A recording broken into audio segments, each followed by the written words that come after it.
Sejam muito bem-vindos a mais um episódio do Pode Virar Referência. Hoje eu recebo uma pessoa que vive inovação antes mesmo dessa palavra virar tendência no Brasil. Ele é engenheiro, empreendedor, professor universitário e TEDx Speaker. Além disso, ele também é CEO da ENIAC Ventures, coordenador da MetaRed Brasil e já fundou empresas, vendeu startup e hoje ajuda novos empreendedores a construírem negócios de impacto. Mas, acima de tudo, alguém que decidiu transformar a experiência em propósito. Marcos Almada, seja muito bem-vindo ao podcast. Ô, Júlia, eu sou muito menos disso tudo que você falou aí, viu? É, Até como parece. eu falo, eu sou um construtor de ecossistemas humanos, é isso que eu sou, na verdade. Com certeza! E além disso, gente, o Marcos tem uma trajetória incrível. A gente já teve a oportunidade de conversar. Eu estou lendo o livro dele, que inclusive está para lançamento. A gente vai falar mais sobre isso. Marcos, conta pra gente como que começou essa sua trajetória antes mesmo de existirem startups, né? Bom, eu sou formado como engenheiro, então, primeiro, muito obrigado, né, Júlia, por esse espaço, pode virar referência. Adorei essa oportunidade de a gente estar aqui conversando, mas eu sou formado em engenharia mecânica, na Federal de Itajubá, uma escola de referência, muito bacana, e o meu sonho era ser construtor de automóveis, desenhar projetos de automóveis, porque meu pai é militar da aeronáutica, eu estou agora falando aqui de Guarulhos, eu morei dentro da base aérea de Cumbica, onde hoje é o atual aeroporto.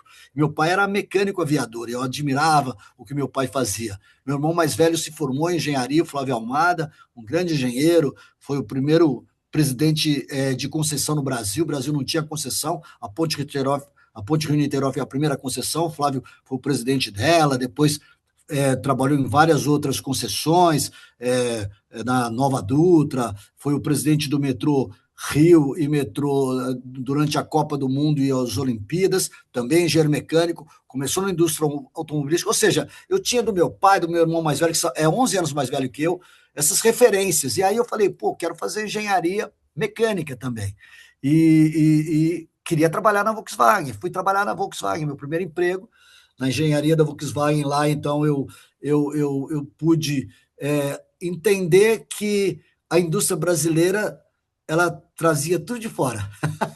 E o meu grande sonho, que era fazer carro, eu só ia apenas pegar os projetos que vinham da Alemanha, porque pagavam os royalties e eu acabava não fazendo. Então, foi um grande sonho e uma grande frustração. E aí, dessa área, eu falei: ah, não, eu gosto de desafios, eu quero trabalhar com transformação, infraestrutura. E fui, então, trabalhar numa multinacional que estava começando com um grupo de poucos engenheiros que estavam tendo oportunidade de, no futuro, substituir velhos executivos, e eu fui, então, para essa multinacional de construção civil pesada, trabalhava com as grandes empreiteiras do Brasil, estou falando aqui dos anos 80, onde o Brasil era um canteiro de obras, né? Então, faziam grandes estradas, aeroportos, usinas hidrelétricas, e comecei, então, como trainee, engenheirinho trainee, ia por esse Brasilzão afora, viajava pelo mundo, atendendo a gente. Essa multinacional era americana, mas tinha operação, a planta do Brasil atendia a América Latina e África, e essas multinacionais, essas empreiteiras atendiam também essa região, era o que eu trabalhava, e eu tive a sorte, nesse período, de ser convidado para tocar uma obra. Casei em 1988, e assim que eu casei, Júlia, eu fui convidado para ir para uma obra no meio do mato, lá no Paraná, Salto Segredo. A minha ex-mulher, então, naquela época, a Priscila, ela veio de Minas, onde eu estudei em Itajubá, e ficou sozinha em São Paulo, e eu fui para o meio do mato, no Paraná. toquei uma obra bacana, lá era a Copel, como a companhia de energia Copel, fizemos um trabalho maravilhoso, e quando eu volto, eu tenho a grata surpresa que tinha feito um trabalho muito bacana, a Copel tinha mandado uma carta de recomendação, e daqueles engenheirinhos que um dia iriam substituir, eu acabei me tornando, então, um gerente de exportação. E por causa disso, uma empresa de Minas Gerais, da área de mineração, queria um engenheiro que fosse mecânico, que tivesse conhecimento de exportação, tal. Ou seja, eu era uma luva, era o cara certo, no lugar certo, e eu acabei, depois de 30 anos, eu tinha o meu primeiro filho aqui em São Paulo, e surgiu a oportunidade de ir para Minas. E aí fui para Minas e fiquei 30 anos lá. Nesse Caramba. período de 30 anos, então foram 30 anos aqui e 30 anos em Minas. E nessa jornada de 30 anos, então, aí acabei me tornando executivo, saí dessa mineradora para depois ter meus primeiros negócios, uma Foi em concessionária de Minas que você começou motocicletas. a empreender, então? Eu já tinha então essa experiência como executivo, né? Saí como um gerente de exportação aqui para a América Latina, era muito bacana, e aí essa empresa de mineração queria exatamente alguém que tivesse experiência de exportação, porque era uma mineradora grande, e eu fui para Minas para fazer isso. E essa empresa de mineração, Júlia, foi comprada por uma empresa italiana, uma joint venture. E a primeira coisa que falou, ó, a gente quer que o Marcos volte para São Paulo. Falar, não volto para São Paulo, não quero voltar para São Paulo. Você que é de Mogi, era para eu morar em Jacareí, pertinho lá de Nossa. Mogi. Aí eu falei, não volto não, eu quero meu filho pequeno, eu vim para Minas exatamente para ter qualidade de vida e tal. E aí um colega meu de faculdade, o Gabriel Milbratz, ele tinha uma concessionária de motocicleta, a Mil Motos, falou, motocicleta vai vender pra caramba, tá vendendo. Quer vir trabalhar comigo? Você? Então, aí já na mineradora, os italianos exigiram que eu fosse sócio, então o meu primeiro empreendimento foi ser sócio da mineradora. Eu saí da mineradora porque tinha que vir para São Paulo, eu não queria, acabei ficando em Minas, e aí comecei a empreender em Minas, como dono de concessionária de motocicleta. Nessa época, me tornei presidente da Associação Brasileira de Concessionários Yamaha, eu que discutia todas as dores dos nossos concessionários junto à fábrica da Yamaha do Brasil, foi muito bacana, foi um negócio sensacional, até que em 2008 o mundo teve um colapso financeiro, foi nos Estados Unidos, você está em Toronto, aí pertinho dos Estados Unidos, teve a crise da bolha imobiliária americana, Uhum. e motocicleta, Júlia, vende para o público C e D, as classes de baixa renda, onde eu tinha muita experiência de público C e D. E aí, esse público de baixa renda, sem crédito, ninguém compra moto pelo preço, compra por parcela. Se Uhum. cabe no bolso, ele compra. E aí, esse mercado saiu. Um amigo meu foi para a China, conheceu lá na feira de Canton oportunidades e falou: Marcos, ele era um dos grandes concessionários do Brasil, falou: quer vir para Montes Claros e a gente mexer então com rede de eletromóveis? Ricardo Nossa. Eletro, Ponto Frio, Casas Bahia, estava bombando. Era a época que o Lula falou que essa crise ia ser uma marolinha e o consumo do Brasil era estúpido. Nessa época, então, eu topei. E aí, Júlia, nós estamos falando dos anos 2010, 2011. No Brasil, para a gente entrar no assunto de inovação, nunca no Brasil, a primeira aceleradora que surge no Brasil surge em 2011, chama Startup Farm. E aí a gente fez um negócio que em um ano e meio vendeu e a gente falou: nossa, que coisa legal! Esse negócio de pegar uma coisa do nada, pega uma dor, traz uma solução, resolve e vende rápido. A Nem gente não sabia sabia que que era se chamava startup. startup. Esse nome startup eu não sabia. E a Meu gente vendeu e falou: Deus. pô, esse negócio é muito legal de pegar uma dor, trazer uma solução, que ele escale E rápido. quando vocês pegaram isso, vocês imaginavam o tamanho que esse projeto poderia alcançar ou foi tocando mesmo? Jamais, jamais, porque, como eu estou falando, era uma época de muito consumo interno e a gente vendeu para um grande grupo, porque isso acontecia, os M&As, né? Faziam os M&As, então acabava, um grupo comprava o outro comprava o outro, e aí isso a gente que era pequenininho, estava em Montes Claros, mas a gente já tinha 28 lojas naquela região, e um grupo muito Nossa. maior que a gente quis comprar. E aí deu um bom dinheiro, falou, nossa, que negócio legal, a gente então, né, sai do nada e ganha dinheiro. E aí nós viemos para São Paulo conversar com o consultor, porque a gente tinha bastante dinheiro para montar um novo negócio, mas que não aceitasse desaforo, a gente tinha que aprender o que era bom. E esse consultor em São Paulo pegou a pirâmide de Maslow e falou assim, tudo que você mexer na base da pirâmide de Maslow, né, para quem não conhece, dá uma aulinha aqui, né? A base, por exemplo, fala sobre a hierarquia das necessidades, e a base fala que são as necessidades para você sobreviver. Então, ele falava, ó, tem alguns setores que você investe que são a base. Então, educação, saúde e tal. A gente estava de carro, pegou o carro de São Paulo até Montes Claros e fomos montando um negócio de São Paulo a Montes Claros. E aí, um dos nossos sócios era da área de saúde, a esposa era da área de saúde, minto, né? Não ele, da área de saúde, e a gente teve a ideia, então, de fazer um negócio para público C&D, que a gente era super expert nisso, a gente sabia muito o que uma pessoa de classe C&D precisa, não tem dinheiro, e a gente falou, vamos montar uma clínicas com um jeitinho triple A, ou seja, a gente vai dar um atendimento. E quem é que tem o melhor atendimento no mundo? A Disney. E aí eu fui aprender a metodologia na Disney University de encantamento do cliente, e a partir daí nós fizemos uma outra startup, né, que era clínicas com padrão triple A, mas para atender público C e D. Mas era assim, encantador mesmo, era Disney na veia, fazendo encantamento. E a nossa clínica, as nossas clínicas, né, tiveram um crescimento meteórico.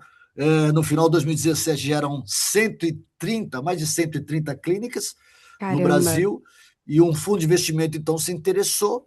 A gente vendeu então para o fundo, 6 meses com uma das Big Four fazendo due diligence, a Ernst Young fazendo due diligence, e um dos maiores escritórios do Brasil de advocacia, Azevedo 7, que faz a parte de governança e compliance.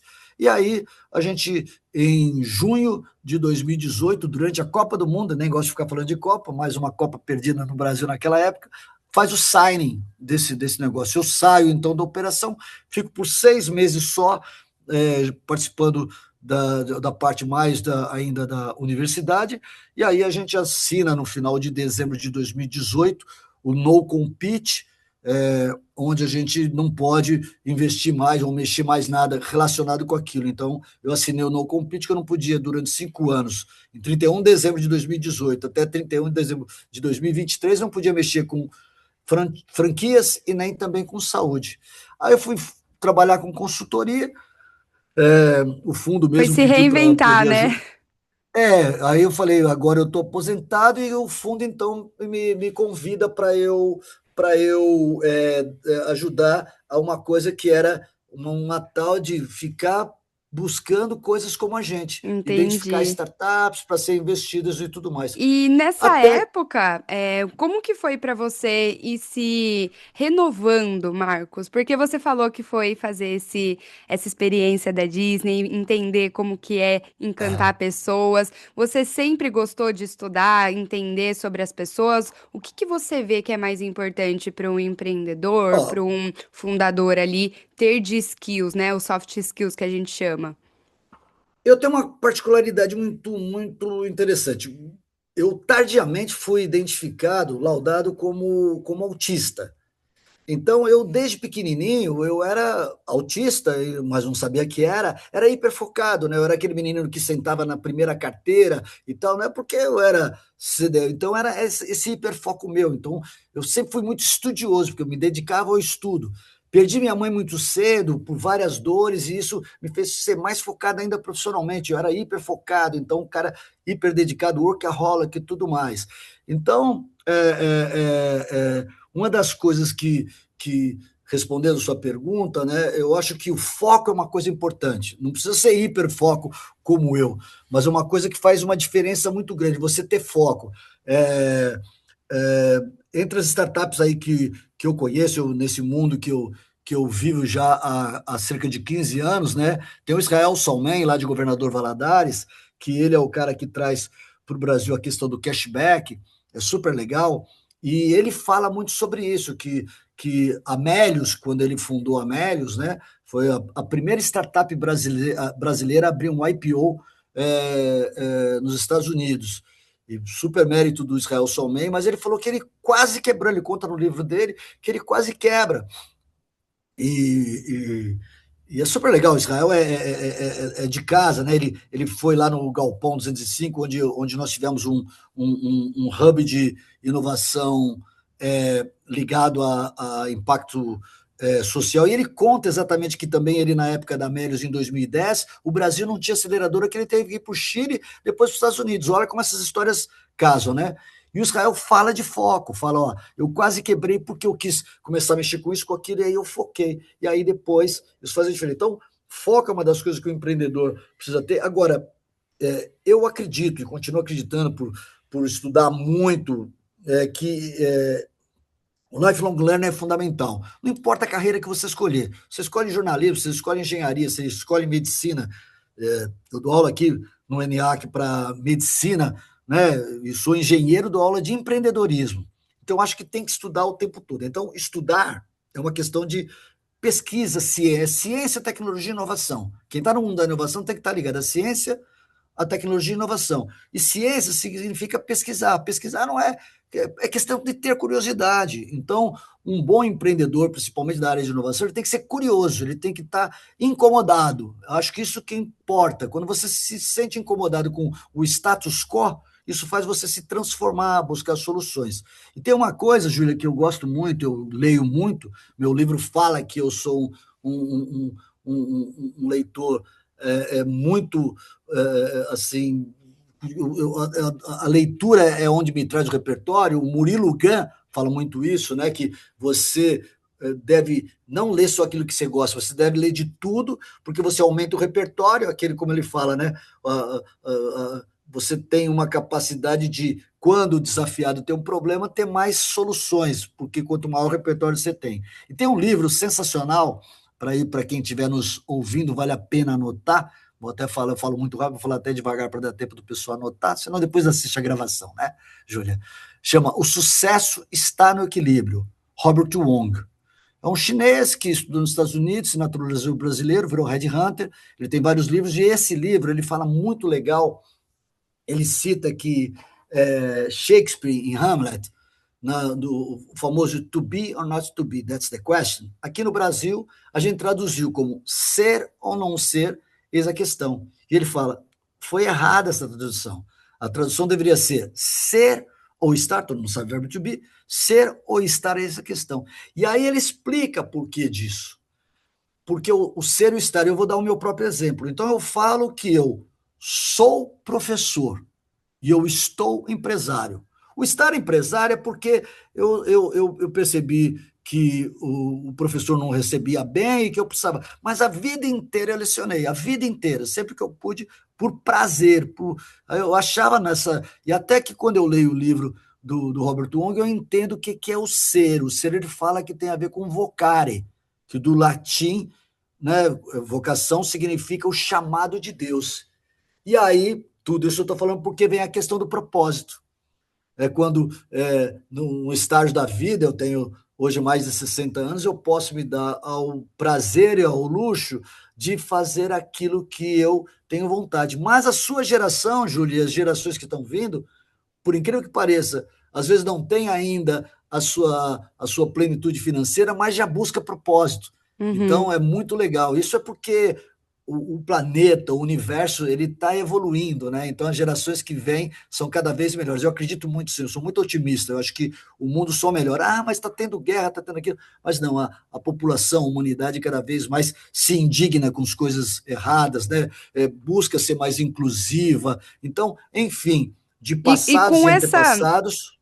com essa melhoria que você diz que está tendo, você como professor, como que é para você passar essa visão de empreendedorismo, que é um mundo que está sempre mudando, sempre tem que estar se atualizando, né, para entender qual a dor do mercado. Como que é para você ser professor nessa área? Primeiro, eu tento passar tranquilidade porque é muita informação, então ninguém vai saber de tudo. É Então, a verdade. primeira coisa, fica tranquilo, né? Não adianta você querer saber de tudo. Porque conteúdo, no meu tempo, a gente ia numa coisa chamada enciclopédia, você ia numa coisa chamada biblioteca, né? Fisicamente, você pegava a enciclopédia Barça, que o seu pai, seus avós aí vão se lembrar quando estiverem nos ouvindo, Júlia. Então, a gente pesquisava. Hoje está tudo na internet, né? Então, a internet foi uma disrupção. Isso sim é uma grande disrupção. Né? Então, quando você tem acesso a tudo. Então, conteúdo você tem tudo. Você tem acesso a tudo, mas é muita informação. E se você quiser absorver toda a informação, você. Então, o Murilo Gun também fala que o mundo é complexo, né? O complexo é uma trama, né? A complexidade é. Então, não adianta você tentar conhecer tudo. Então, procura ver aquilo que te faz feliz. Dalai Lama fala que a gente está aqui para ser feliz, né? Então, o que te faz feliz? O que te move? O que te qual o seu propósito? Então, reflita o que te move, o que te faz feliz.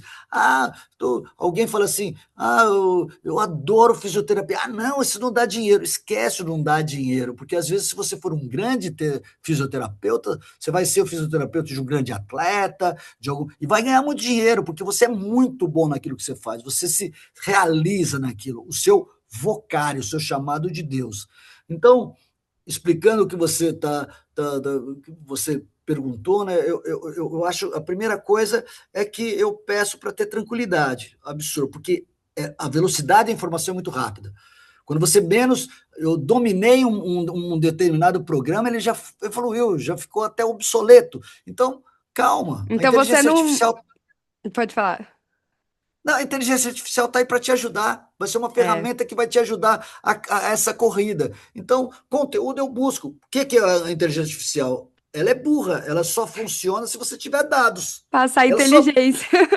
ela só trabalha em cima de dados, ela não consegue fazer futurismo, nada. Você pode até pedir, ela fala o que acontece, mas se vai dar certo, você pergunta para, né, quem estiver nos assistindo, qual vai ser os próximos números que vão ganhar a Mega Sena milionária lá, a Mega da virada. Ela não acerta, porque ela não faz futurismo, mas ela trabalha, né, com todos os dados anteriores. Então, por isso que é muito legal você hoje a, aquilo que você gosta, minera esses dados, ajuda, usa a IA para poder te ajudar. Então, eu falo para os alunos, então, meus alunos são estimulados a usar IA.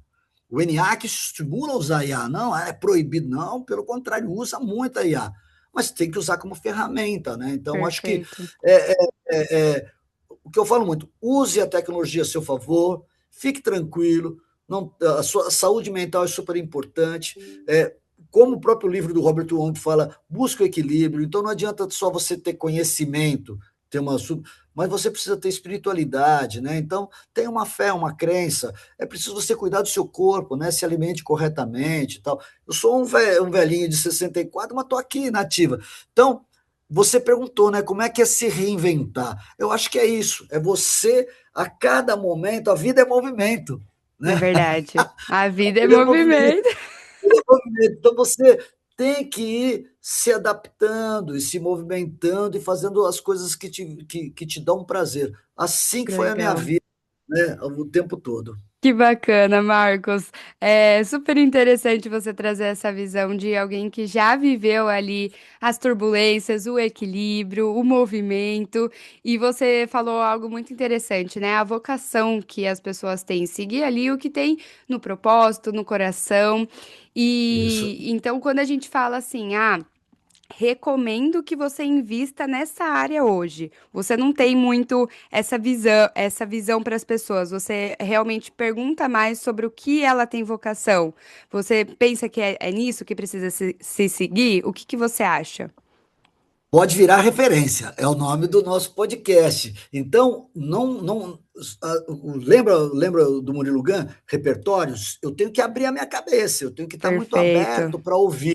Então, quais são as referências? Então, por exemplo, quando eu falo hoje para a turma aqui ligada a mais TI, Almada, eles me chamam de Almada pelo sobrenome. O que eu falo, por exemplo, cybersecurity, o que está tendo uma tendência, porque existem muitas pessoas usando as ferramentas para o mal, então você precisa ter o antídoto, né? Contra.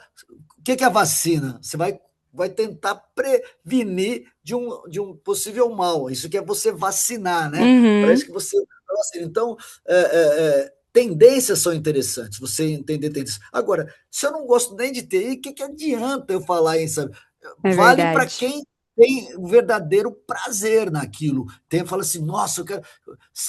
Por exemplo, leitura. As pessoas falam, essa geração não lê.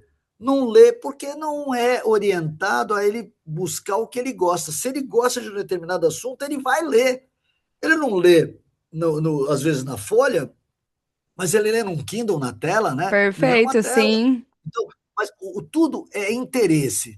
E aí, Júlia, tem a ver com vocação, sim. Ele tem que.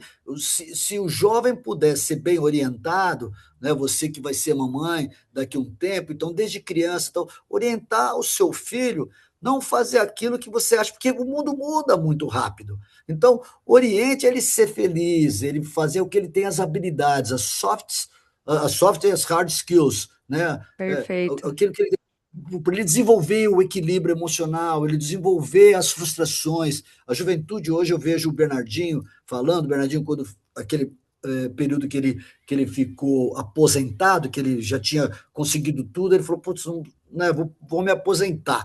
E foi exatamente naquele momento que falaram, vai ser professor. Ele falou, mas professor do quê? Ah, vai falar sobre empreendedores. Ele falou, isso eu sei, porque eu sei. E aí, quando ele vai da sala de aula, no primeiro dia de aula, ele falou: por que eu vou falar? Vou pedir para o pessoal fazer um pitch pessoal, que cada um era. E ele ficou impressionado que quando a turma terminou o pitch, ele percebeu três características em todos aqueles alunos dele. A primeira é que todos tinham eram muito volúveis, né? As coisas, ou seja, você quer muito uma coisa, um jovem quer muito um game. Ele consegue aquele game, ele vira alguma madrugada, depois ele já. Acabou. Então, é uma geração muito volúvel. Segunda coisa, uma geração que se frustra muito facilmente quando não conquista. E aí ele foi falando, poxa, isso tem tudo a ver comigo, eu vou poder ajudar muito esse jovem, porque no dia eu sou campeão olímpico, no outro dia eu sou mais um. Eu tenho que competir para conseguir participar da outra É, Olimpíada. Então, e ao mesmo tempo, eu posso chegar lá no alto e perder. Então, eu tenho que lidar com frustrações. Então, disciplina, né? A questão de lidar com frustrações, essas são as soft skills. Então, perfeito. você precisa se autoconhecer, buscar. Terapia é super importante. No meu tempo falava de médico e louco, todo mundo tem um pouco, né? A gente achava que fazer terapia era só para doido, né? Confundia psicanálise com psiquiatria. Hoje não, hoje tudo é muito claro e os jovens precisam fazer uma terapia para poder A se. gente Para tem quê? muita informação, né? Isso. E aí, às vezes, tem gente fazendo terapia com a sua IA. Ô, Júlia, é errado. A IA não vai ter essa capacidade. Você tem que ter um profissional para poder te orientar, entender. Ou seja, se autoconhecer, Júlia, É não para você fundamental. falar assim, eu não sou o super-herói. É justamente o contrário, é para você saber quais são os seus medos, suas frustrações, suas fraquezas, e você lidar com isso, saber e entender aquilo que você tem de melhor, mais Perfeito. forte, independente do que a vida te sugere. As referências, pode virar referências, referências são importantes, mas eu vou, dentro das referências, entender aquilo que eu amo, aquilo que eu sou apaixonado por fazer e ser feliz. Com certeza, eu trago comigo que todos nós podemos se tornar referências, né? Quando a gente faz algo com propósito, com um coração, algo que a gente realmente gosta, com brilho nos olhos, né? E é interessante que nos dias atuais, né, Marcos, a gente vê que as pessoas seguem muitos influencers que acabam se tornando referências para tais pessoas. E não quer dizer que tem milhões de seguidores que é uma referência também. É Pode ser que verdade. não seja realmente. E as pessoas que têm poucos seguidores, às vezes, são mais referências do que outras que têm mais. Então, É esse verdade. realmente vem com o objetivo do podcast. E até eu quero entender melhor, que você conte aqui pra gente o que que a ENIAC Ventures faz, o que que se tornou, como que você se tornou CEO da empresa, o que que você se dedica, a partir desse movimento que você está fazendo. Você lembra que eu falei quando eu virei consultor, né? Eu estava pensando naquela questão sabática, eu fui convidado para voltar para governador Valadares. Valadares eu tinha sido secretário de desenvolvimento, presidente de CDL, eu tinha uma relação que cheguei a receber o título de cidadão valadarense. Então eu tenho um amor por Valadares, apesar de ser paulistano, eu tenho um amor por Valadares muito grande. Eu falo que se eu pudesse atender o meu desejo, o dia que eu morrer e ser cremado, eu quero que as minhas cinzas sejam pulverizadas em cima tem lá um pico, chama Pico do Bituruna, onde são as melhores térmicas do mundo para fazer voo livre. E eu Que falo que eu quero ser legal. pulverizado lá em cima de o amor que eu tenho por Valadares. O governador Valadares, que é muito conhecido por muita gente para os Estados Unidos, essa história toda, né? O meu TEDx é inclusive lá de Valadares e conta essa história do desenvolvimento de Valadares, é muito bonito. E nesse sentido, é, é, eu penso o seguinte, Julia, volta a pergunta que eu esqueci. Eu viajei agora aqui. Eu viajei de asa delta agora. Você Você estava acredita? falando de se tornar CEO da ENIAC Ventures, que Isso. você Isso. era consultor. Voltei para Valadares por um convite de um hub de transformação de território. E o Uhum. hub de transformação de território, a gente mexia com startups que fossem social tech, que estivessem alinhados com a Agenda 2030 e que causassem impacto no território que ela existisse.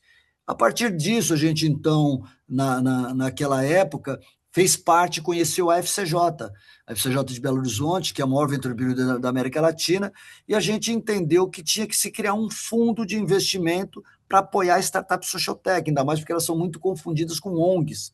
As pessoas, ONG vive de doação e startup vive de empreendedorismo social. E nessa época, a gente já estava desenvolvendo já um bom portfólio de startups sensacionais, né, que a gente tinha lá em Valadares, e a FCJ, então, tinha aqui em Guarulhos começado uma iniciativa. Guarulhos, por incrível que pareça, apesar de ser a segunda cidade do estado de São Paulo em população, e o Brasil tem 5.568 municípios, mais Distrito Federal, mais Fernando Noronha. São 5.570 municípios, onde Guarulhos é a 10ª economia, top 10 de 5.570. Olha que coisa, é uma cidade rica, forte. E Guarulhos não fazia parte do mapa de inovação brasileiro. Não tinha uma iniciativa. E o reitor, o vice-reitor, diretor-geral do ENIAC, o Pedro Guedes, tinha vivido 20 anos nos Estados Unidos, 10 anos dele trabalhando no mercado financeiro, tinha lido um livro que tinha impactado muito ele, que falava sobre o cinturão de aço americano, cinturão da ferrugem, perto aí do Canadá, cinturão de aço, cinturão da ferrugem, que se reinventou a partir da inovação. Ele falou, Guarulhos é a mesma coisa, por causa do problema das guerras fiscais, do sindicalismo, perdeu muitas grandes indústrias. Balduco, quem já não comeu um panetone Balduco, que tinha força aqui em Guarulhos, acabou indo para a extrema, do outro lado ali da divisa por causa da guerra fiscal. E o Pedro, numa entrevista da TV Sebrae, fala que queria fazer em Guarulhos um movimento, porque Guarulhos, ele queria colocar Guarulhos no mapa da inovação. Você estava do lado de São José dos Campos, você estava do lado de São Paulo mesmo, você estava do lado de Campinas, de São Carlos, e Guarulhos não fazia parte, por quê? E aí, quando eu vejo aquilo, eu falo: Ó, o meu propósito aí, olha, eu vou voltar para as minhas raízes. Eu estudei escolas públicas aqui de Guarulhos, tive o privilégio de ser formado em Guarulhos, joguei handball para Guarulhos, fui campeão guarulhense, campeão paulista, tinha uma Que história toda. legal! E aí eu falei, eu preciso voltar. E eu vim me candidatar, na época eram quase 200 candidatos aqui, tudo gurizada, né, cabelo roxo, piercing, e eu só de cabelo branco, prateado. E aí, quando faz entrevista, o Pedro me pergunta, né, por que que você quer esse desafio? Né? E eu falei, porque eu quero devolver para Guarulhos tudo que Guarulhos deu por mim. Se eu sou o cara que eu sou, eu devo a minha formação básica. E aí ele acaba falando, então você não precisa de salário. A gente deu risada, se eu receber vai me ajudar bem. E a gente acaba, então, vindo para Guarulhos, então eu ajudo, no dia 6 de junho de 2023, fundado a ENIAC Ventures com o objetivo, e eu consigo fazer o M&A, as startups de Valadares vêm para cá para trazer ISG, e a gente vem buscar das Inditex levar dinheiro para regiões menos abastadas. Lá é uma região da Sudene, até incentivada a Valadares, é uma região que tem êxodo humano porque não tem indústria. Então, vamos parar de mandar as pessoas para os Estados Unidos porque não tem oportunidade. Então, foi essa troca, muito propósito. Eu queria levar desenvolvimento para É Valadares, mesmo. o dinheiro de Guarulhos e trazer o ISG, o impacto positivo para Guarulhos. Então, a gente fundiu tudo isso e, para nossa grata surpresa, o ano passado, 2025, a gente, com tão novinho, 2 anos só de idade, a gente foi para o Oscar da inovação brasileira, que é o Startup Award, a gente ficou entre os top 10 também na educação, na categoria educação, a ENIAC Ventures, e na primeira vez da história desse país aqui, Guarulhos entrou no mapa de inovação. A gente agora tem um PIN lá que aparece Guarulhos e Ai, eu me que sinto bom. assim, muito realizado, assim, falando, poxa, eu ajudei a colocar um PIN em Guarulhos e Guarulhos hoje aparece no mapa da inovação brasileira, graças a esse trabalho lindo que o ENIAC faz, que a gente fala, e é muito lindo que o Pedro Guérios fala, ele fala que nós temos um ecossistema de inovação que também tem uma faculdade. É legal, porque aqui é uma faculdade, né? Então, falando, não é uma faculdade que tem, é um ecossistema de inovação que também tem uma faculdade. Que legal. É muito muito movimento, né, Marcos? É a vida, Muito a vida movimento. é movimento. É o livro É, do Marcos, ele que vai que legal. lançar aí em setembro, junto comigo com o meu livro. Eu tô super animada para esse lançamento. Mas o Marcos, ele já tinha escrito esse livro antes. Conta pra gente, Marcos, quanto tempo você tem esse livro? Qual que era a ideia quando você começou a escrever? Qual que é a mensagem que você quer deixar para o pessoal com esse livro? Júlio, eu sou vô, né? Tenho o João Vitor e o Arthur, o Tutu e o JV, os meus 2 netos. Tenho 2 filhos, o Lucas, que está lá em Belo Horizonte, e a Dani, que está lá em Montes Claros, casada com o Renan, e minha ex-mulher, a Priscila, e que essa turminha e toda aí sofreu muito com o meu autismo, né, que eu não sabia, eu tinha as minhas manias que eu achava que era toque, e sofreram muito com isso. E quando eu tive essa descoberta tardia do autismo, uma amiga minha de infância, chamada Priscila Ventura, Priscila Tomás Ventura, ela um dia me mostrou uma postagem falando que a melhor terapia era escrever. Eu li aquilo e ela ainda explicava porque e aqui eu sou chamado de Marquinhos, né? Foi um resgate. Oh, Marquinhos, Marquinhos, Marquinhos. Então, Marquinhos, porque a gente mente para o terapeuta. A gente, sem perceber, a gente quer. E tem algumas coisas que a gente mantém enclausurado, a gente esconde e escrever. E aí, como eu ficava sozinho, eu sou separado, moro sozinho aqui em Guarulhos, trabalho o dia inteiro, continuo workaholic e tudo. Eu falei, poxa, eu vou pegar as minhas horas vagas e começar a fazer minha terapia. Foi num único, estimulado pelo que a Priscila Ventura falou, a fazer terapia. E Júlia, quantas não foram as vezes, eu faço assim escrevendo, mas na verdade era digitando, né? Quantas foram as vezes que eu caí em prantos quando eu escrevia alguma coisa que eu jamais tinha conseguido me abrir, nem com a minha ex-mulher, nem com os meus filhos, com os meus netos ou meus amigos.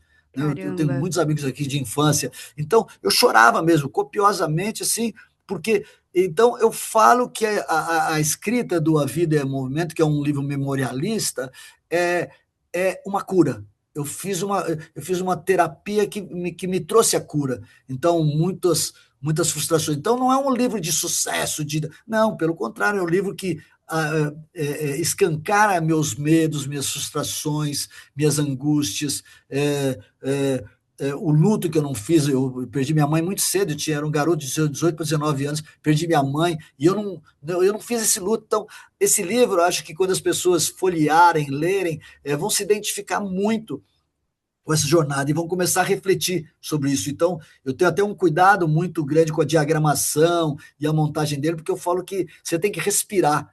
Eu e você sabemos que os diretores editoriais pedem para a gente ter fluidez, né, naquilo que a gente escreve, e quando a gente escreve, né?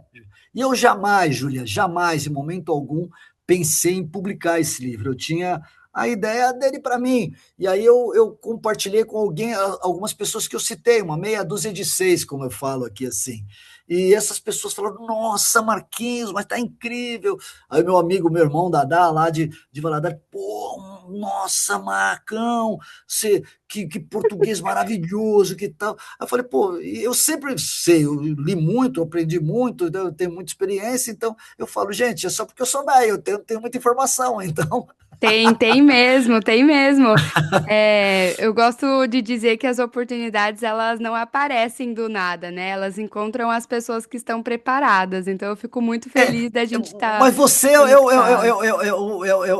é o meu diametralmente oposto. Por isso que eu gostei muito quando eu te conheci, Júlia, e a gente fazer um lançamento junto, porque eu acho que a gente se complementa. Você traz o mundo digital, que eu vivo ele hoje, mas eu sou de uma outra geração. Então, a gente é muito complementar. Eu sou o sênior, você é a jovem que traz isso. Então, acho que a gente traz muita O informação equilíbrio.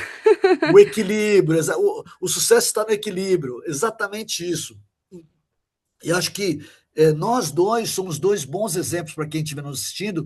É, sente na frente do computador ou pegue um papel e uma caneta e escreva, porque vai te fazer bem. Você vai tirar coisas do fundo da sua alma e não é por vaidade, por ego, para você aparecer. Como eu falei, pode ser que os seus alfarrábios fiquem lá guardados na gaveta para você, né? Ou quem sabe alguém um dia encontre, leia, fala, não, eu vou publicar isso que ele nunca quis publicar, né? Então, você não tem Uhum. mas o fato de escrever é uma elaboração. A gente, vamos falar em ciência, em neurociência, né?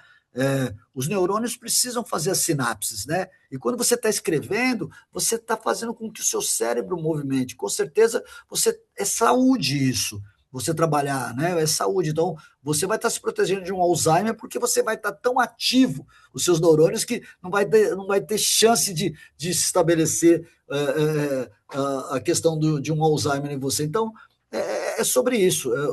Tanto que te estimulou, isso que é interessante, que você tão jovem, com tantas outras experiências, da mesma forma, e eu tão mais experiente, com as minhas experiências, a gente foi estimulado a colocar isso no papel para que as pessoas, que a gente compartilhasse o que a gente entende que a gente poderia compartilhar com alguém. Então, não é vaidade, não é ego, não é financeiro, né? Que a gente sabe, ainda mais você e eu que optamos por produção independente, a gente não está buscando ficar rico com livro nenhum, a gente está simplesmente querendo compartilhar o que a gente aprendeu e que a gente quer tornar o mundo melhor, é só isso, né? Exatamente. Como que pode, né? Uma pessoa muito experiente, com um vasto conhecimento ali de várias áreas, desde engenharia, inovação, tecnologia. É realmente uma jornada que vale a pena ser lida, viu? A vida é movimento, tá se tornando ali uma criação física, se tornando realidade, né, Marcos? Eu fico super feliz. Ótimo. Muito obrigada, por participar do podcast. E para a gente poder ir finalizando, se você pudesse ali voltar aos seus 20 anos, que conselho você daria para aquele Marcos Almada que está com brilho nos olhos na parte da engenharia, não sabendo ali qual é o próximo passo, qual o conselho que você daria? Busque um propósito na vida, né? A partir desse propósito, vá atrás de desafios dentro desse propósito, ou seja, buscar inquietação, estar sempre incomodado, aquilo que te incomoda, então seja curioso, busque, então, a partir daquilo que te move, você ser curioso e ver como é que você pode e seja feliz. Isso que Dalai Lama fala, né? Então, a gente está aqui para ser feliz. Eu tive uma experiência bacana, a Priscila, minha ex-esposa, ela adorava, ela gosta muito de viajar, e isso coincidiu com um professor que eu tinha aqui no colégio de ciências, professor Alírio, já falecido, e o professor falava que o homem culto era um homem lido e viajado, e eu fiz isso na vida, eu li e viajei. E nós Que bacana. fomos para o Peru, para Machu Picchu, e antes de Machu Picchu, a gente foi para você chegar em Machu Picchu, você passa por uma região lá chamada Ollantaytambo, e a gente fez uma visita conhecendo toda a questão da história, peruana e da história da América Latina, do índio, como era inteligente, como era capaz e competente. E aí, naquela curiosidade, e o nosso guia, por coincidência, tinha sido uma das poucas pessoas que tinha acompanhado o Dalai Lama no caminho para Machu Picchu. E aí eu fiquei com aquilo, porque eu já tinha lido livros do Dalai Lama, gostava muito, né? Eu comprometo o Namastê, eu falo com as pessoas, sempre como, né? O Deus que habita em mim é o Deus que, né? Saúde o Deus que habita em você, isso que significa Namastê. E eu, muito curioso, perguntei para ele, né? E o que o Dalai Lama falou? Foi o primeiro que ele pouco fala, ele mais contempla. Falei, é verdade, né? E aí, mas ele falou uma das coisas que me calou muito forte, que ele falou que a gente está aqui para ser feliz. Então, é tão pouco isso, mas é tão gigante isso. Então, se as pessoas procurarem com o que têm, com o que podem, com o que são, né? A gente procurar mais ser do que ter, né? Então, você procurar ser feliz com o que você tem, acho que é a plenitude. Então, se eu tivesse lá os meus 20 anos e tivesse o Marcos Almada de hoje, pudesse lembrar aquele menino, falar: calma, fica tranquilo, vai atrás do seu propósito, sempre busque os desafios, mas sempre busque a felicidade. É isso que vai te trazer nos seus 64 anos melhor. Lindo, e continuar fazendo mesmo aposentado, né? Continuar ali em movimento, meu Deus.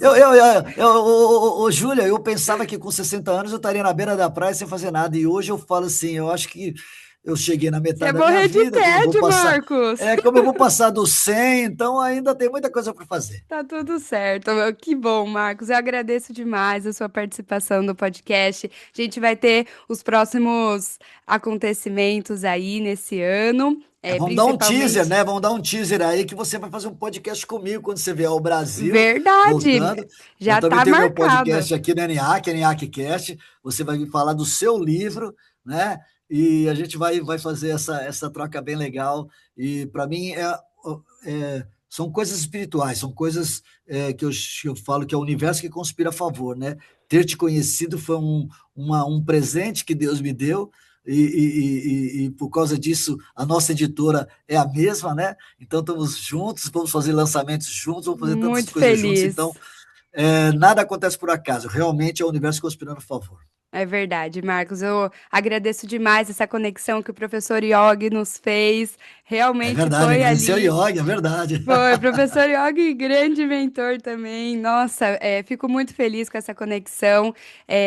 Adoro conhecer pessoas, conhecer as histórias por trás. E eu agradeço mais uma vez você ter participado do podcast. Para quem está nos acompanhando, compartilhe essa conversa com um empreendedor, com um profissional, com alguém que precisa fortalecer ali as relações, se preparar para os próximos negócios e perceber que a mensagem da vida é ser feliz, né, Marcos? Isso mesmo. Muito obrigada mais uma vez pela participação. Obrigado. E lembrar que sempre pode virar referência. Com certeza. A gente se vê no próximo episódio do Pode Virar Referência. Tchau, tchau.